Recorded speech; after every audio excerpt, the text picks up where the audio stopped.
السلام علیکم ورحمۃ اللہ وبرکاتہ۔ آج ہم سورہ النمل کی آیت نمبر 67 سے شروع کریں گے۔ اعوذ باللہ من الشیطان الرجیم، بسم اللہ الرحمن الرحیم۔ وقال الذین کفروا اذا كنا ترابا وآباؤنا انا لمخرجون۔ اور ان لوگوں نے کہا جو کافر تھے،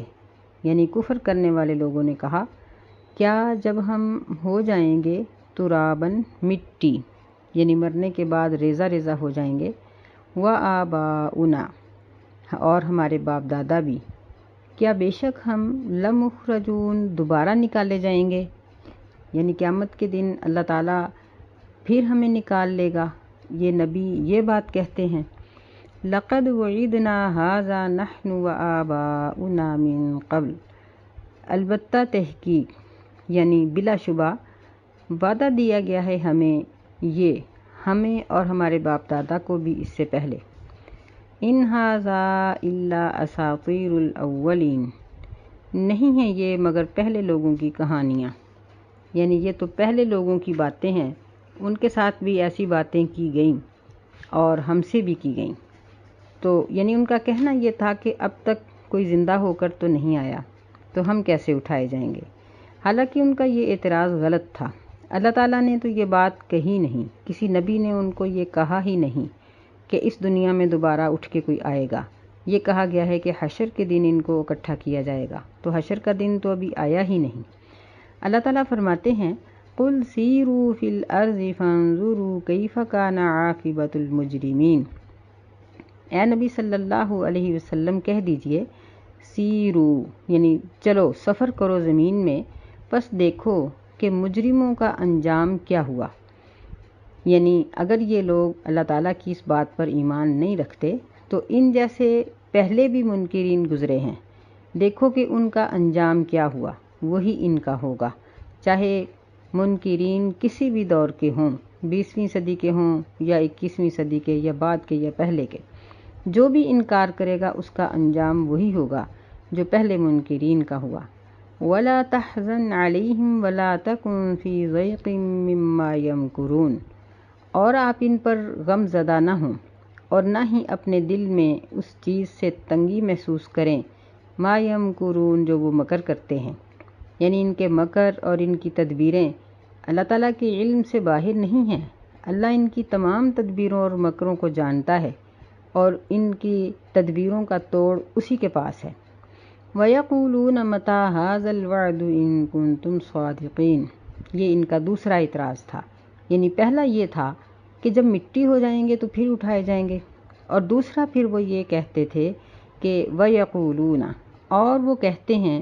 کہ کب ہے یہ وعدہ اگر تم سچ بولنے والے ہو۔ یعنی یہاں ان کو یقین کی وجہ سے انتظار نہیں تھا، بلکہ انکار کی وجہ سے ہی وہ انتظار میں تھے کہ تمہارا وعدہ کہاں آتا ہے، یعنی نہیں آئے گا۔ قُلْ عَسَىٰ أَن يَكُونَ رَدِفَ لَكُمْ بَعْضُ الَّذِی تَسْتَعْجِلُونَ، کہہ دیجئے قریب ہے، أَن يَكُونَ رَدِفَ لَكُمْ، یہ کہ پیچھے لگی ہو تمہارے بعض وہ چیز جس کا تمہیں وعدہ دیا جاتا ہے۔ ردیف کہتے ہیں سواری پر پیچھے بیٹھنے والے کو، یعنی ہو سکتا ہے کہ جس دن میں تم زندہ ہو اگلے دن میں تمہاری موت لکھی ہو یا عذاب لکھا ہوا ہو، تو ممکن ہے کہ تمہیں وہ وعدہ جو اللہ تعالیٰ نے کر رکھا ہے وہ بہت جلدی آنے والا ہو، کیونکہ تم بھی جلدی مچا رہے ہو۔ وَإِنَّ رَبَّكَ لَذُو فَضْلٍ عَلَى النَّاسِ وَلَٰكِنَّ أَكْثَرَ النَّاسِ لَا يَشْكُرُونَ، اور بے شک تیرا رب ضرور فضل کرنے والا ہے، لذو فضل یعنی صاحب فضل ہے، لوگوں پر فضل کرنے والا ہے، اور لیکن ان میں سے اکثر شکر نہیں کرتے۔ یعنی اللہ تعالیٰ کا یہ بہت بڑا فضل ہے کہ وہ مجرم کو فوراً نہیں پکڑتا بلکہ اس کو توبہ کی مہلت دیتا ہے، اور یہی وہ مہلت ہے جو تمہاری سمجھ میں نہیں آ رہی اور تم یہ کہہ رہے ہو کہ جلدی حشر بپا ہو اور ہم دیکھیں۔ وَإِنَّ رَبَّكَ لَيَعْلَمُ مَا تُكِنُّ صُدُورُهُمْ وَمَا يُعْلِنُونَ، اور بے شک تیرا رب ضرور وہ جانتا ہے جو کچھ ان کے سینے چھپاتے ہیں، تُكِنُّ جو سینے ان کے چھپاتے ہیں اور جو وہ ظاہر کرتے ہیں، یعنی مجرمین یا نیک لوگ جو چیز جو بات کرتے ہیں یا جو ان کے دلوں میں چھپی ہوئی ہے، اللہ تعالیٰ سے کچھ بھی پوشیدہ نہیں۔ اللہ ہر چیز کو جانتا ہے۔ وَمَا مِنْ غَائِبَةٍ فِي السَّمَاءِ وَالْأَرْضِ إِلَّا فِي كِتَابٍ مُبِينٍ، اور کوئی بھی چیز غائب نہیں آسمانوں میں اور نہ زمین میں مگر وہ کتاب مبین میں لکھی ہوئی ہے۔ یعنی کتاب مبین لوح محفوظ جس کو کہا جاتا ہے، کہ اللہ تعالیٰ نے ہر چیز کی تفصیل اور ہر چیز کا حساب لکھ رکھا ہے۔ قرآن مجید میں اللہ تعالیٰ نے اس بات کا ذکر کیا ہے کہ زمین پر کوئی بھی، یعنی زمین کی خشکی ہو یا پانی، اور اندھیرا ہو یا روشنی، ہر پتا جو گرتا ہے وہ بھی اللہ تعالیٰ کے علم میں ہے۔ وَمَا تَسْقُطُ مِن وَرَقَةٍ إِلَّا يَعْلَمُهَا، کہ کسی درخت کا ایک پتا بھی گرنے والا ایسا نہیں جو اللہ کے علم میں نہ ہو۔ تو انسان تو پتے سے بہت بڑی چیز ہے، تو انسان اللہ تعالیٰ کے علم سے کس طرح آگے پیچھے ہو سکتا ہے؟ نہیں، بلکہ ہر چیز اللہ تعالیٰ نے کتاب مبین میں، بیان کرنے والی کتاب میں لکھ رکھی ہے۔ إِنَّ هَذَا الْقُرْآنَ يَقُصُّ عَلَى بَنِي إِسْرَائِيلَ أَكْثَرَ الَّذِي هُمْ فِيهِ يَخْتَلِفُونَ، بے شک یہ قرآن یقص بیان کرتا ہے بنی اسرائیل کی اکثر ان باتوں کو جس میں وہ اختلاف کرتے ہیں۔ یعنی ابھی تو اللہ کا کرم ہے کہ اللہ تعالیٰ نے یہود و نصارہ کے سارے عیب نہیں کھولے، ہر چیز پر پکڑ نہیں کی، بلکہ فرمایا اکثر الذی، یعنی اکثر ان باتوں کو قرآن ذکر کرتا ہے جس میں وہ اختلاف کرتے تھے، یعنی ان کے اختلافات کو قرآن نے حل کر دیا۔ وَإِنَّهُ لَهُدًى وَرَحْمَةٌ لِّلْمُؤْمِنِينَ، اور بے شک یہ قرآن ضرور ہدایت کا سبب ہے اور مومنین کے لیے رحمت کا سبب ہے۔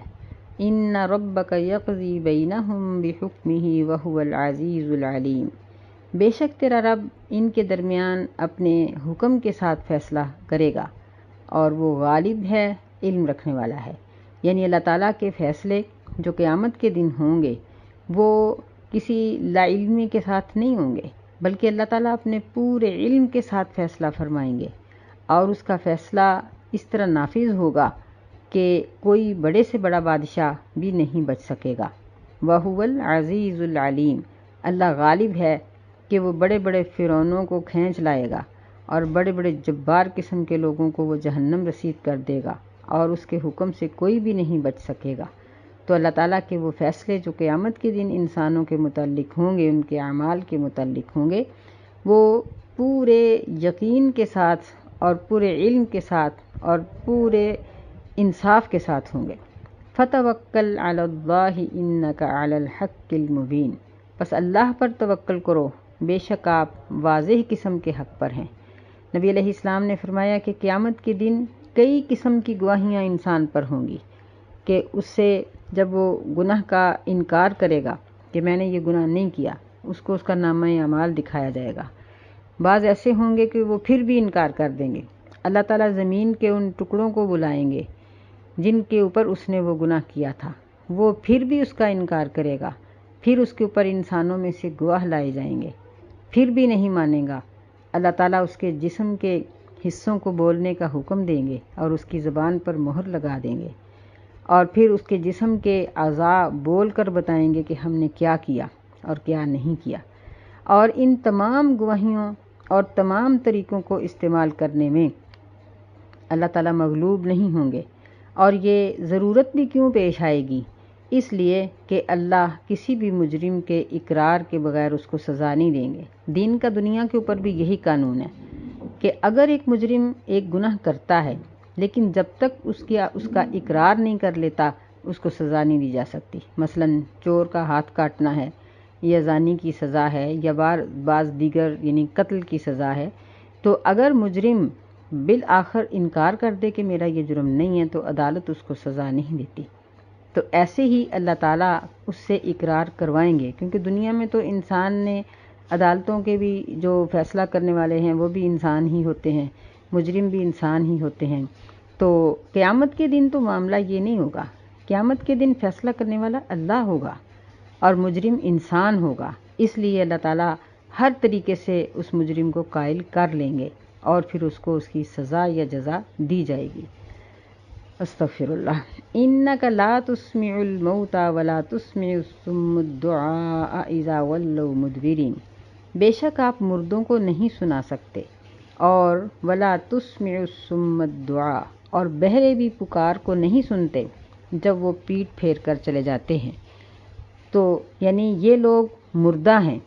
جو لوگ دین پر عمل نہیں کرتے، دین کو نہیں سنتے، اللہ کے نزدیک وہ مردے ہیں اور بہرے ہیں۔ اب دیکھیں کہ انسان کتنا ہی قابل قدر ہے، انسان کا کتنا احترام ہے۔ پھر بعض لوگ ایسے ہوتے ہیں کہ ان کا بہت رعب و دبدبہ ہوتا ہے، دنیا ان سے ڈرتی ہے، لیکن جب وہ فوت ہو جاتے ہیں تو پھر ان کا نہ وہ مقام رہتا ہے، نہ ان کا رعب و دبدبہ رہتا ہے، نہ ان کی کوئی حیثیت رہ جاتی ہے، بلکہ ان کا مقام کیا ہوتا ہے کہ ان کو مٹی میں دبا دیا جاتا ہے، یا مذہباً ان کو جلا دیا جاتا ہے، یا اور اس طرح کا کوئی حربہ، یعنی وہ انسان بالکل بے قیمت ہو جاتا ہے۔ ایسے ہی وہ شخص جو اللہ کے دین کو سنتا نہیں، اس پر عمل نہیں کرتا، اللہ کے نزدیک وہ مردے کی طرح بالکل بے وقت اور بے قیمت ہے۔ وَمَا أَنْتَ بِهَادِ الْعُمْيِ عَنْ ضَلَالَتِهِمْ، اور آپ نہیں ہدایت دے سکتے اندھوں کو ان کی گمراہی پر، یعنی اگر نبی علیہ السلام کے اختیار میں ہدایت دینا ہوتا تو نبی علیہ السلام کے چچا اور آپ کے اقربا جو تھے وہ جہنم میں نہ جاتے۔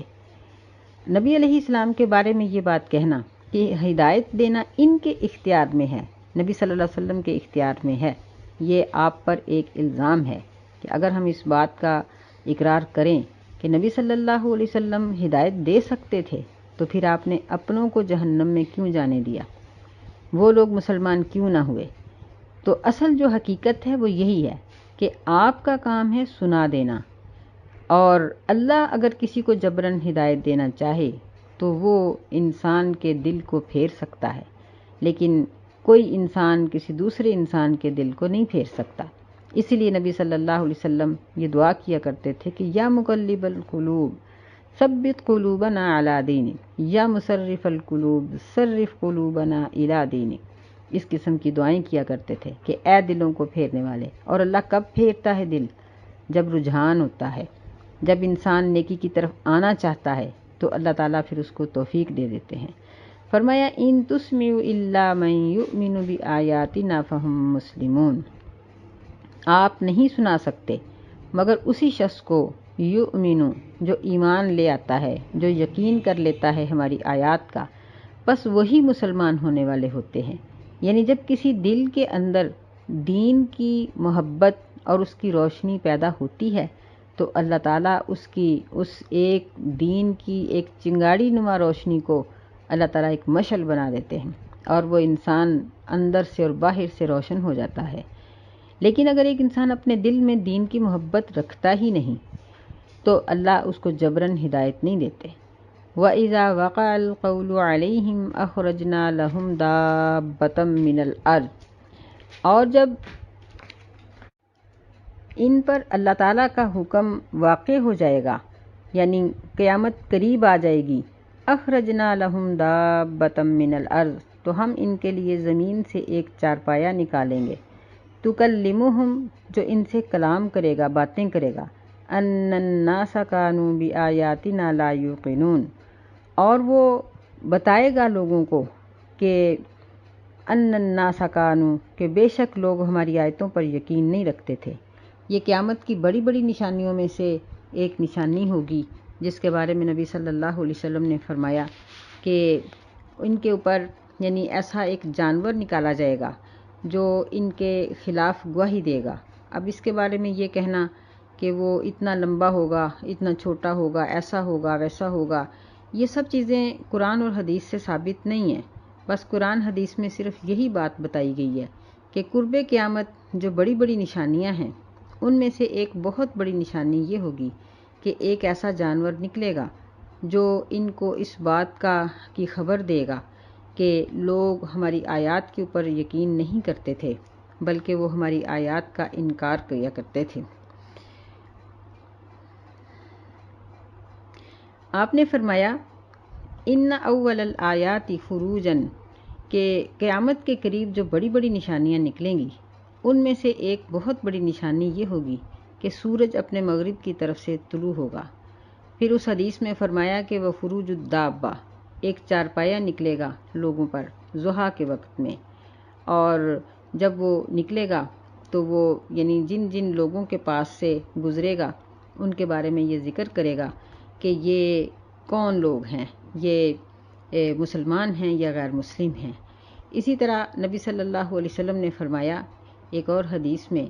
کہ قیامت کے نزدیک بڑی بڑی نشانیاں ظاہر ہوں گی۔ یہ حدیث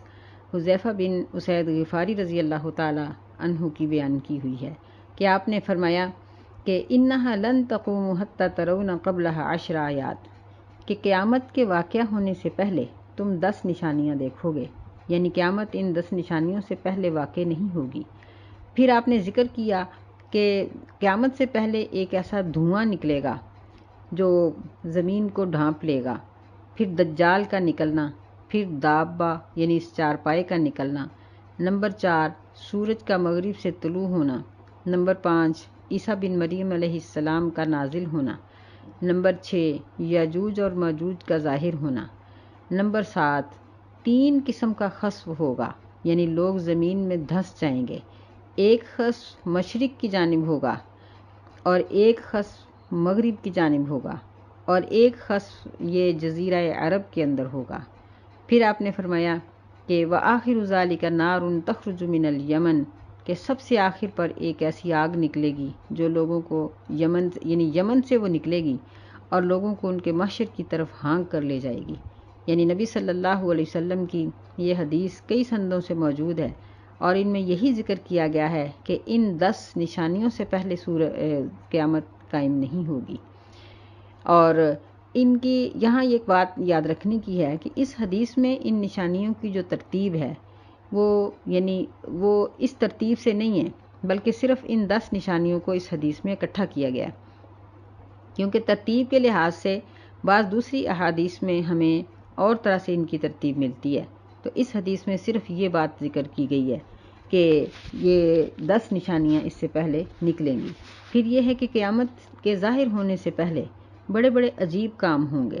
ایسی ایسی نشانیاں اور بھی آئیں گی، ایسی ایسی چیزیں کلام کریں گی کہ جو عام طور پر کلام نہیں کرتی۔ جس طرح نبی علیہ السلام نے فرمایا کہ کوئی شخص ایک بیل کے اوپر سواری کرے گا تو بیل اس کو بول کر کہے گا کہ میں تو سواری کے لیے پیدا نہیں کیا گیا۔ اس قسم کی نشانیاں قیامت کے پہلے ظاہر ہوں گی۔ وَيَوْمَ نَحْشُرُ مِن كُلِّ أُمَّةٍ فَوْجًا مِّمَّن يُكَذِّبُ بِآيَاتِنَا فَهُمْ يُوزَعُونَ، اور ہم اکٹھا کریں گے ہر امت میں سے گروہوں کو، مِّمَّن يُكَذِّب، جو ہماری آیات کو جھٹلاتے تھے، فَهُمْ يُوزَعُونَ، پس وہ ٹولیاں بنا دیے جائیں گے، یعنی ہر گناہگار، ہر قسم کے گناہگاروں کی ٹولی علیحدہ ہوگی۔ چور ایک طرف کھڑے ہوں گے، زانی ایک طرف کھڑے ہوں گے، بے حیائی پھیلانے والے ایک طرف کھڑے ہوں گے، مشرکین ایک طرف کھڑے ہوں گے۔ حتی اذا جاءوا قال اکذبتم بآیاتی ولم تحیطوا بها علما، یہاں تک کہ جب وہ آئیں گے، یعنی حشر میں اللہ کے سامنے لائے جائیں گے میدان محشر میں، تو اللہ تعالیٰ پوچھیں گے کہ کیا تم میری آیات کو جھٹلاتے رہے؟ وَلَمْ تُحِيطُوا بِهَا عِلْمًا أَمْ مَاذَا كُنْتُمْ تَعْمَلُونَ، جس کو تم نے اپنے علم سے نہیں جانا تھا۔ تُحِيطُوا احاطہ کرنا، یعنی اس کو پوری طرح سے تم سمجھ نہیں سکے تھے، تمہیں اس کی کوئی سمجھ نہیں آئی، لیکن بغیر سمجھے تم نے میری آیات کو جھٹلا دیا۔ أَمْ مَاذَا كُنْتُمْ تَعْمَلُونَ، یا پھر بتاؤ کہ تم دنیا میں کیا کرتے رہے۔ تو مجرم سے ان ساری چیزوں کا سوال و جواب ہوگا۔ وَوَقَعَ الْقَوْلُ عَلَيْهِمْ بِمَا ظَلَمُوا فَهُمْ لَا يَنْطِقُونَ، اور ان کے اوپر سزا واقع ہو جائے گی۔ وَوَقَعَ الْقَوْلُ عَلَيْهِمْ، یعنی اللہ تعالیٰ نے جس آرٹیکل کے تحت ان کو سزا دینی ہوگی، جس طرح ہماری عدالتوں نے سزاؤں کو لکھ رکھا ہے کہ فلاں جرم کی یہ سزا، اس طرح اللہ تعالیٰ نے بھی جرائم کی سزائیں مقرر کی ہوئی ہیں، اور جس شخص پر جو سزا واجب ہوگی وہی اس کو دی جائے گی۔ بما ظلموا، اس وجہ سے کہ انہوں نے دنیا میں ظلم کیا اور اپنے آپ کو گناہوں سے نہیں بچایا۔ فہم لا ینطقون، پس وہ نہیں بولیں گے، یعنی وہاں ان کو کسی قسم کی فضول بات کرنے کی اجازت نہیں دی جائے گی۔ بلکہ وہی بات لوگ کریں گے جو اللہ تعالیٰ ان سے پوچھیں گے۔ الم یرو انا جعلنا اللیل لیسکنوا فی، کیا انہوں نے نہیں دیکھا کہ ہم نے رات کو اس لیے بنایا کہ وہ اس میں سکون پکڑیں، والنہار مبصرا، اور دن کو ہم نے دیکھنے کے لیے بنایا، ان فی ذلک لآیات لقوم یؤمنون، بے شک اس میں ضرور نشانیاں ہیں ایسی قوم کے لیے جو ایمان لاتی ہے۔ یعنی یہاں لیل و نہار کا ذکر اس لیے کیا کہ حشر کے دن جو حساب و کتاب ہے وہ اگر ایک انسان اپنی عقل کے مطابق اس کو سمجھنا چاہے تو نہیں سمجھ سکتا کہ ایک انسان کا لمحے لمحے کا حساب کس طرح لیا جا سکتا ہے۔ ہماری عقل اس چیز کو ابھی تسلیم نہیں کر سکتی، اس لیے اللہ تعالیٰ نے اپنی اس قدرت کا ذکر کیا کہ جس طرح لیل و نہار یہ صرف اللہ کی قدرت ہے، اسی طرح یہ حساب لے لینا بھی صرف اللہ کی قدرت ہے، کوئی اور دوسرا اس طرح کا کام نہیں کر سکتا۔ وَيَوْمَ يُنفَخُ فِي الصُّورِ فَفَزِعَ مَن فِي السَّمَاوَاتِ وَمَن فِي الْأَرْضِ إِلَّا مَا شَاءَ اللَّهُ، اور جس دن سور میں پھونک ماری جائے گی بس گھبرا جائیں گے جو بھی آسمانوں میں ہیں اور زمین میں ہیں مگر جو اللہ تعالیٰ چاہے۔ وَكُلٌّ أَتَوْهُ دَاخِرِينَ، اور وہ سب ہی اللہ کے پاس مطیع اور فرما بردار بن کر آئیں گے۔ یعنی یہ کئی قسم کے نفخہ ہوں گے، ایک تو نفخہ وہ ہے جس سے دنیا کو ہلاک کیا جائے گا، پھر نفخہ وہ بھی ہوگا جس سے دنیا کو پیدا کیا جائے گا، اس کے علاوہ کتنے نفخے ہوں گے، کتنی دفعہ سور پھونکا جائے گا، اس کی حقیقت صرف اللہ ہی جانتا ہے۔ تو یہ اس نفخہ کے بارے میں ہے کہ جب اللہ تعالیٰ کے عرش معلیٰ کو لایا جائے گا اور اللہ تعالیٰ کی ہیبت کی وجہ سے سب لوگ بے ہوش ہو جائیں گے، لیکن جس کو اللہ تعالیٰ چاہے۔ نبی صلی اللہ علیہ وسلم نے فرمایا کہ شاید من شاء اللہ سے مراد سیدنا موسیٰ علیہ السلام ہیں کہ جب یہ کوہ طور پر گئے تھے تو اس وقت یہ وہاں اللہ تعالیٰ کی تجلی کی وجہ سے بے ہوش ہو گئے تھے، اور اللہ تعالیٰ ان کو اس کی وجہ سے اس کے بدلے میں قیامت کی بے ہوشی سے بچا لے گا، کیونکہ آپ نے فرمایا کہ جب لوگ ہوش میں آئیں گے تو سب سے پہلے ہوش میں آنے والا میں ہوں گا، اور میں دیکھوں گا کہ موسیٰ علیہ السلام اللہ تعالیٰ کے عرش کا پایا تھامے کھڑے ہیں، میں نہیں جانتا کہ وہ بے ہوش ہی نہیں ہوئے یا ان کو مجھ سے پہلے ہوش کرا دی گئی ہے۔ تو یعنی ساری کائنات کی ہر چیز اس وقت اپنی ہوش کھو دے گی، الا من شاء اللہ، مگر جس کو اللہ تعالیٰ چاہے۔ وَكُلٌّ أَتَوْهُ دَاخِرِينَ، اور سب کے سب ہی اللہ کے پاس مطیع اور فرما بردار ہو کر آ جائیں گے، یعنی کوئی ایک بھی ایسا باقی نہیں بچے گا جو اللہ تعالیٰ کی عدالت میں پیش ہونے سے اپنے آپ کو بچا لے۔ وَتَرَى الْجِبَالَ تَحْسَبُهَا جَامِدَةً وَهِيَ تَمُرُّ مَرَّ السَّحَابِ، اور تو پہاڑوں کو دیکھتا ہے، تَحْسَبُهَا، تو اس کو گمان کرتا ہے کہ وہ جمے ہوئے ہیں اور وہ اڑیں گے بادلوں کے اڑنے کی طرح، یعنی ان کے پرخچے اڑ جائیں گے، ان کے ٹکڑے ٹکڑے ہو جائیں گے، اور پھر اس طرح ان کے ٹکڑے ہونے کے بعد جب یہ زلزلہ مسلسل جاری رہے گا تو سورہ طٰہٰ میں اللہ تعالیٰ نے ذکر کیا کہ یہ پہاڑ ریزہ ریزہ ہو جائیں گے، اڑتی ہوئی دھول کی طرح یہ پس جائیں گے، اور زمین کے اوپر کوئی اونچ نیچ نظر نہیں آئے گی بلکہ یہ ایک چٹیل میدان بن جائے گی۔ فرمایا صنع اللہ الذی اتقن کل شیء، یہ اللہ کی کاریگری ہے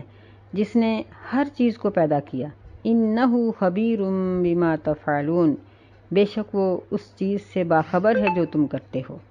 یعنی ان پہاڑوں کو بنانا اور ان کو ریزہ ریزہ کرنا سب چیزیں اللہ تعالیٰ کی قدرت میں ہیں، اس کی قدرت سے کچھ بھی باہر نہیں۔ من جاء بالحسنۃ فلہ خیر منہا، یعنی قیامت کا مختصر نقشہ کھینچنے کے بعد اللہ تعالیٰ فرماتے ہیں کہ جو شخص نیکی لے کر آیا بس اس کے لیے اس سے بہتر اجر ہے۔ وَهُم مِّن فَزَعٍ يَوْمَئِذٍ آمِنُونَ، اور وہ اس دن کی گھبراہٹ سے مکمل امن میں رکھے جائیں گے، یعنی جو نیکی لے کر آئے گا اس کو اللہ تعالیٰ گھبراہٹ میں نہیں ڈالیں گے۔ ایک اور مقام پر آتا ہے کہ نیک لوگوں کے پاس فرشتے آئیں گے اور وہ کہیں گے کہ نحن اولیاؤکم، کہ ہم تمہارے دوست ہیں، تم دنیا میں نیکی کرتے رہے، اب اللہ تعالیٰ نے ہمیں بھیجا ہے کہ ہم تمہیں بہلائیں اور تمہیں قیامت کی پریشانیوں سے بچائیں۔ اور نیک لوگ بالکل بھی پریشان نہیں ہوں گے۔ اللہ سے دعا ہے کہ اللہ ہمیں ان میں شامل فرمائے، آمین۔ وَمَن جَاءَ بِالسَّيِّئَةِ فَكُبَّتْ وُجُوهُهُمْ فِي النَّارِ،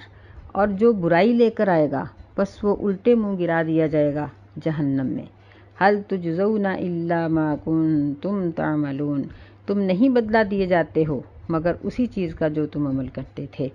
یعنی یہ گناہگاروں کا نتیجہ ہے کہ فَكُبَّتْ وُجُوهُهُمْ، ان کو اوندے منہ گرا دیا جائے گا جہنم کی آگ میں، اور پھر ان کو یہ بتا دیا جائے گا کہ یہ تمہارے اوپر کسی قسم کا ظلم اور زیادتی نہیں بلکہ تمہارے اپنے اعمال کا بدلہ ہے۔ انما امرت ان اعبد رب هذه البلدة الذي حرمها، بے شک مجھے حکم دیا گیا ہے یہ کہ میں عبادت کروں اس گھر کے رب کی، الذي حرمها، جس نے اس کو حرمت بخشی، وَلَهُ كُلُّ شَيْءٍ، اور اسی کے لیے ہر چیز ہے، وَأُمِرْتُ أَنْ أَكُونَ مِنَ الْمُسْلِمِينَ، اور مجھے حکم دیا گیا ہے کہ میں مسلمانوں میں سے ہو جاؤں۔ یعنی اس صورت کے اخیر میں اللہ تعالیٰ نے جو مقصود تھا اس کو بیان کیا کہ اے نبی علیہ السلام ان کو بتا دو کہ مجھے اس گھر کے رب کی عبادت کا حکم دیا گیا ہے جس نے اس کو حرمت بخشی۔ نبی علیہ السلام نے فرمایا کہ بیت اللہ کے لیے ابراہیم علیہ السلام نے حرمت کی دعا کی تو اللہ تعالیٰ نے اس کو حرمت بخشی کہ اس کا کانٹا بھی نہیں توڑا جا سکتا، پتا بھی نہیں توڑا جا سکتا، اس کی گری ہوئی چیز نہیں اٹھائی جا سکتی، یہاں کسی سے بدلہ نہیں لیا جا سکتا اور اس کا شکار نہیں کیا جا سکتا۔ اللہ تعالیٰ نے اس کو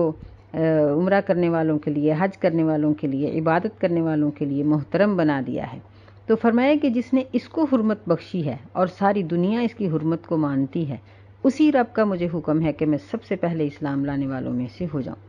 اور وَأَنْ أَتْلُوَ الْقُرْآنَ، اور دوسرا حکم مجھے یہ ملا ہے کہ میں قرآن پڑھوں۔